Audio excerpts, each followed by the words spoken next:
અમરેલીના જાફરાબાદમાં social media ઉપર બ્રહ્મ સમાજ અંગે કરવામાં આવેલી કથિત અને અભદ્ર ટિપ્પણીને લઈને વિવાદ ઉભો થયો છે. જ્યાં આક્ષેપ છે કે સોશિયલ મીડિયા ઉપર વાયરલ થયેલો એક મેસેજથી સમાજની લાગણી દુભાઈ.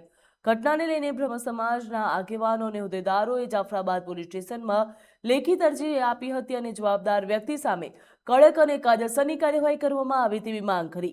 આ પ્રસંગે સમાજના પ્રમુખ મહેશભાઈ રાજ્યગુરુ અને આગેવાન જયેશભાઈ ઠાકર સહિત અન્ય સભ્યો હાજર રહ્યા હતા. હાલ પોલીસે અરજીના આધારે મામલાની તપાસ શરૂ કરી.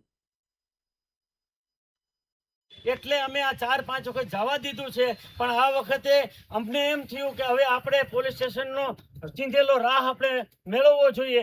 એટલે અમે સમસ્ત બ્રહ્મ સમાજ આખું અહીંયા પોલીસ સ્ટેશન આવ્યા છીએ.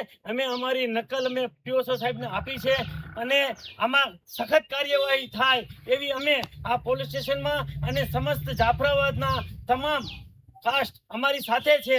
અત્યારે અમે બ્રહ્મ સમાજ આગળ આવ્યા છીએ અને જે કાંઈ આ ઇતર સમાજની અંદર એડમિનની જવાબદારી છે અને જે ભાઈ આ કૃત્ય કર્યું છે એમને આ સજા થવી જોઈએ.